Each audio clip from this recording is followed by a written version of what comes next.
Hola amigos y amigas, I am back in these crazy pandemic days with a follow-up to my Bleach and Deva Curl video, a proper follow-up. I did put out another video on my experience with the TGIN Curls and Roses line, but it felt a little off, so I feel like I need to kind of follow up with where I am with my hair journey, what I've been learning, what is coming up after this video. The Deva Curl and Bleach Damage video really went in depth as to why I am in this state. So now the question is, okay, we know the problem. Now what do I do? Now where do I go? What has been going on with my hair since? And one of the reasons I started filming it was because of the extreme breakage that I was feeling claustrophobic in the house, and that whole shift from everyone having a normal life to all of a sudden being quarantined and living this new pandemic reality. And so I just needed an outlet. So I got it out.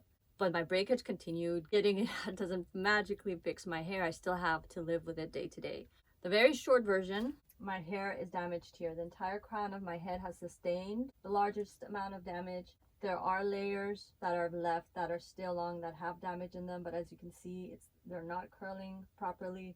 If you could feel my hair, you could feel where it's thick and where it really thins out, and probably all this needs to go. So my hair is uneven. It has a number of different lengths in them. I did get a proper cut in March right before the quarantine. My stylist wanted to see if we could do this transition by saving as much of my length as possible and cutting what was necessary, which he did back then. I thought I was doing great, but then, you know, a lot of damage my hair had sustained was not strong enough to stay on my head, and it fell off, it broke off. The conditions of my hair also weren't helping it stay on. I was pre-pooing and shampooing properly and using protein treatments and deep conditioning and hair masks, but it just wasn't enough. So I'm going to delve into some general things that people should just be doing for hair health, and also what I've discovered that my extremely damaged high porosity hair needs in order to be as healthy as possible as I move forward. After the Deva Curl Bleach Damage video, my hair just continued to be really dry and brittle, and nothing I did was giving it the moisture I needed. So I delved in doing more research. What is happening? Why am I not retaining the moisture? Something that I already knew is that high porosity hair, because the cuticle is open, has a hard time retaining moisture to begin with, even more so if it's damaged high porosity. So I had to look into understanding the methods of sealing moisture in the hair better, which I really didn't understand, in order to retain the moisture.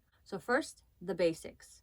You want to sleep on either a silk or satin pillowcase because they are fabrics that don't absorb moisture. For example, if you have cotton and you have to wipe something off the floor, you know that cotton's gonna help you out with cleaning up a mess better than silk, because cotton is this thick absorbent material, right? So it's the same thing with the hair. You don't want to really bring cotton to the hair because it's rough for the hair. It can absorb too much of the moisture. It's not optimal. This is my pillowcase, a beautiful gold silk pillowcase. I've tried satin. I don't like the feel of satin. This is from Lily Silk. You can get it on Amazon. When I got it, it was like a great deal, 20 bucks or 30 bucks for two. I'll put a link below. Other options are a satin bonnet or silk bonnet. This one's a cheap one I got at Target, I believe, and then you can also find it on Amazon.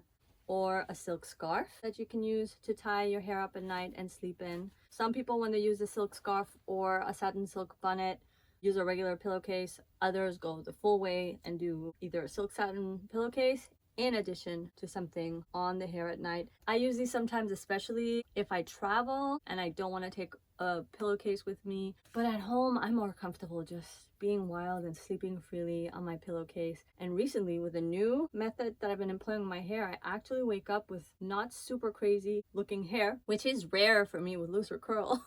I still have to refresh. I don't have the tighter curl pattern that would afford me the luxury of not needing to refresh daily. It is what it is, but I might as well be comfortable. But it's up to you. How do you prefer to sleep? There's a number of options. For when you're in the shower, how you like to detangle is also up to you. Some women love using brushes to detangle their hair. Others who just swear that you have to only detangle with your finger. It's really personal preference. I love detangling with brushes. Some swear by the tangle teaser. Others like the wet and dry brush because it's very soft and the bristles are very soft.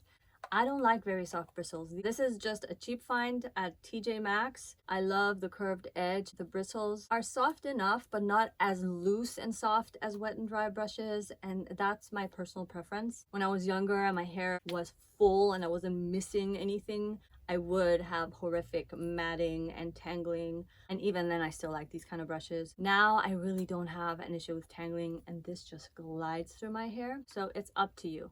However, a hair essential, especially when you shampoo, you want to stimulate the follicles. Give yourself a scalp massage. Some people love the finger massage. I have become addicted to my Vanity Planet. It's a scalp massager, waterproof, battery operated, and it has 2 speeds.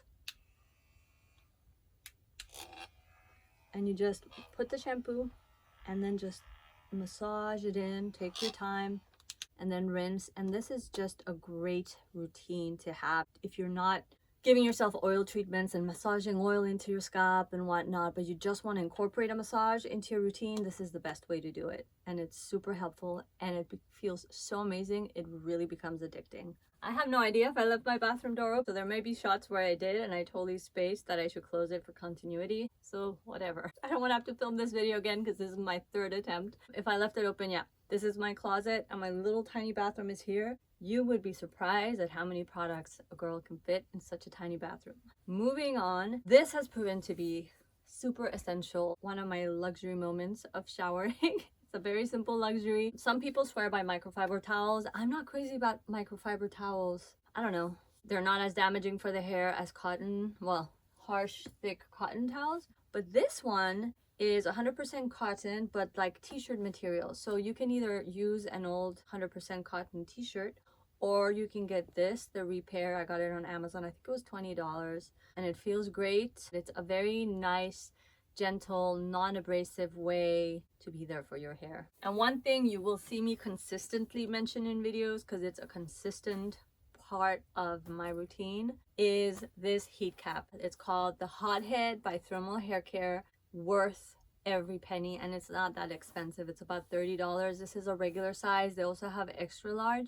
I have a big head, so I was under the impression that I would need extra large. Extra large was way too large for me and heavy, so that really is for if you have locks or long braids or bigger hair that's going to need that space, so you can fully envelop it in heat and give every strand the heat that it deserves. So basically, if you're doing an oil treatment, if you're doing a hair mask or whatnot and you want to apply heat, you microwave this, slip it on over the plastic cap that you should have on your treatment, and leave it in.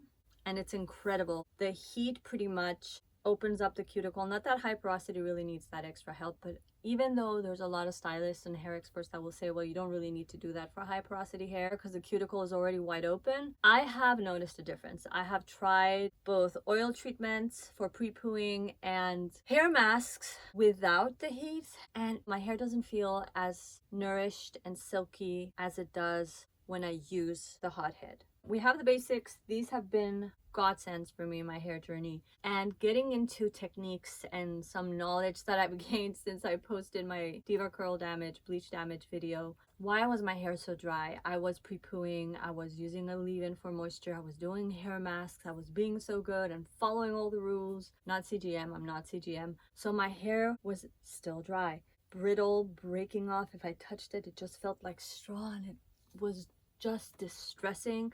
And I was consistently touching my hair, which yes, I know is a no-no because I'm not helping stop the damage and the breakage by doing that. But you know, it's the psychological element, the PTSD of damage. And so as I researched and looked at other YouTubes and what other YouTubers and curl experts and curl chemists and scientists and whatnot had to say, and I will link to a few below that have really spoken to me on this particular part of my journey. Mainly that I need to seal in this moisture, lock it in. First of all, pack it in properly and lock it in. I was randomly using oils without an understanding of oils for pre-pooing. Sometimes I was even mixing it with deep conditioners for pre-pooing just because I'd seen other people do it, even some stylists and hair experts. But there was no rhyme or reason to how I was doing it or how they were doing it either, and it wasn't helping. I didn't really notice much of a difference. Enter the newfound knowledge, which I'm sure a lot of you knew, I didn't know, with regards to oils. There's moisturizing oils and there's sealing oils. There's a list of moisturizing oils. You can do your own research, check out these other YouTubers who really have an incredible knowledge on oils and see what they have to say.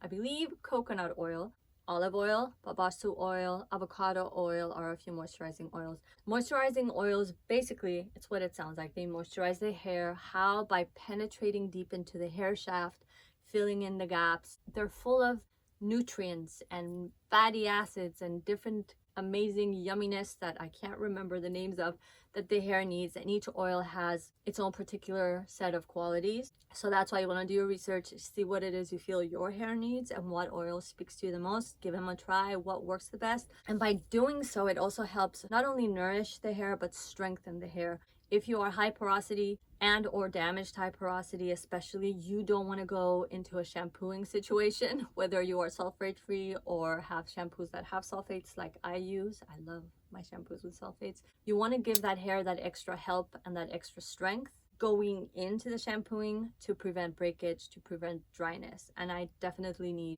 all the help that I can get. So what has worked for me has been coconut oil. Coconut oil is known to be very nourishing, of having all these incredible qualities, and of really being one of the oils that goes deep into the hair shaft. The last few washes that I've done, I have used it and my hair has responded amazingly to it. I've also heard from a number of hair experts that aloe vera juice is amazing for the hair. The best way to use it, from what I've been able to gather through my research, is to mix it in a 50-50 water aloe vera juice solution. And that's now all I have in my spray. Whether I'm wetting my hair for my oil treatment or refreshing, I use my water and aloe vera juice mixture. So before I wash, I wet my hair and I get it really wet with my water aloe juice mixture. And then I just coat every strand with coconut oil. I put my plastic cap on, my hot head, and I leave it in between 35 minutes to 1 hour. And normally if I go to the hours, because I get busy, I have work to do, I work from home. Even under non-pandemic conditions in a normal world, I worked from home.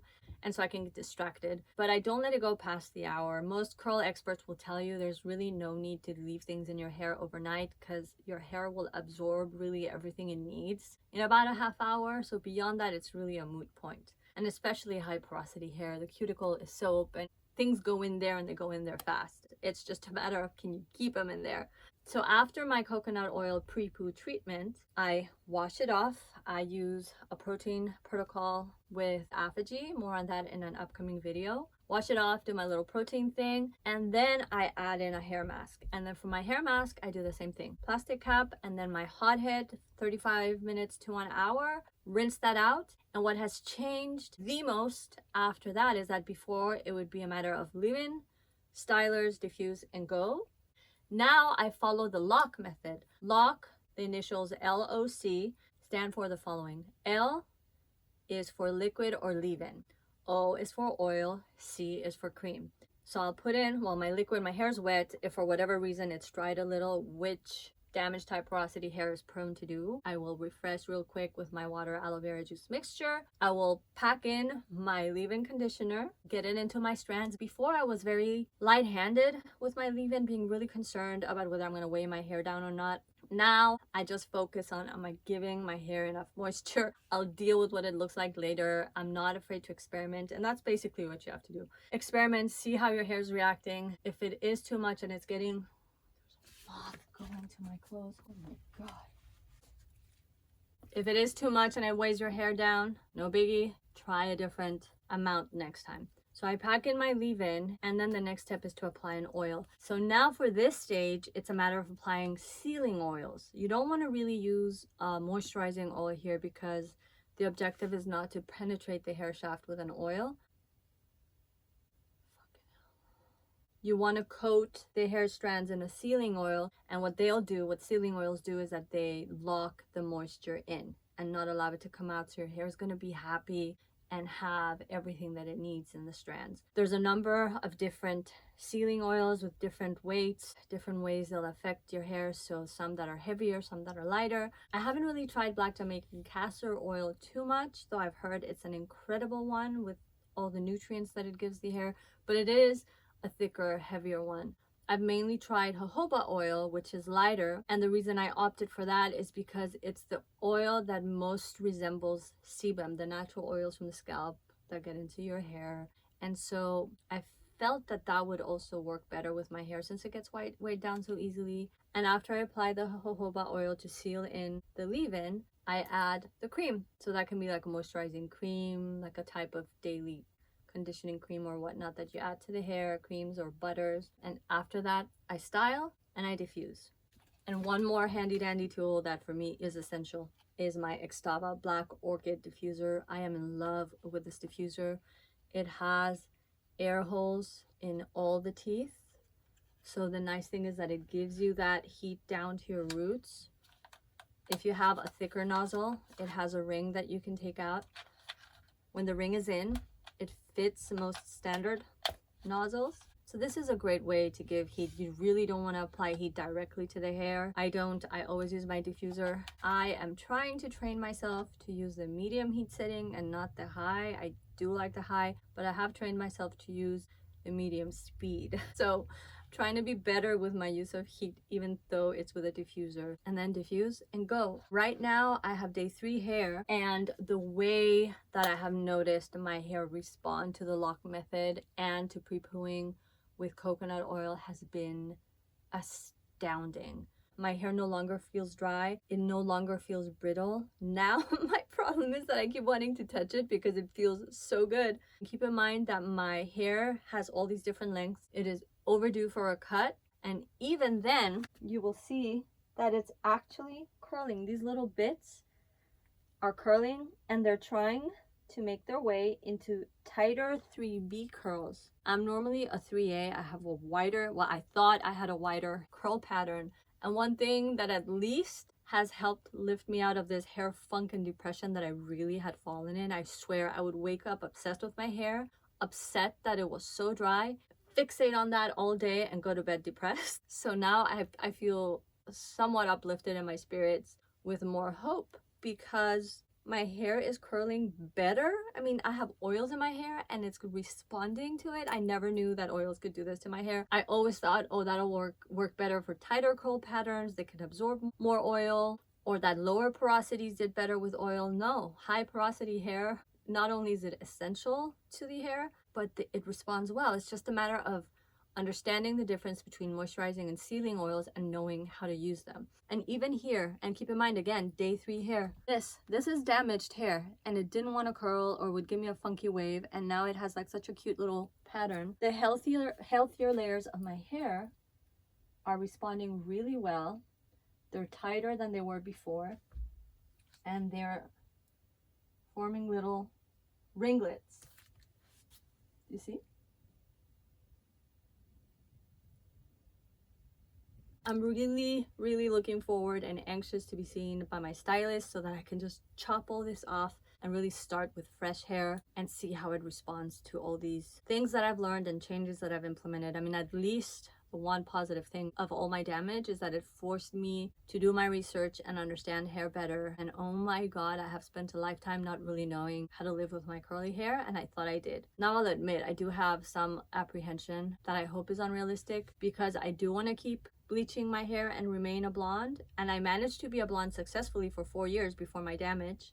But now I'm worried, is that even possible? I'm a little traumatized from the damage and paranoid that nothing is going to work anymore, that I'll have to be a brunette, and I don't want to, because look at all my grays. This would mean needing to dye at least every 2 weeks, if not every week, so that it doesn't show, whereas with blonde I can get away with it for longer, and I don't really need to dye more than once every 2 months. And this is 3.5 months of growth. So I am overdue. But that's the update. I'm trying to stay upbeat. We're confined at home. Focusing on my hair feels superficial, but it kind of gives me a break from reality, and I think we all need a little break so that we can handle everything else with as much strength as possible. So I'm hoping you're doing well in your hair journey. If you have any tips as to how you're dealing with damaged hair that is helping, anything to add to the whole Loc Method, any oils you think would be amazing, let me know. I am all ears. So for now, that's all. Ciao for now, and stay tuned for more.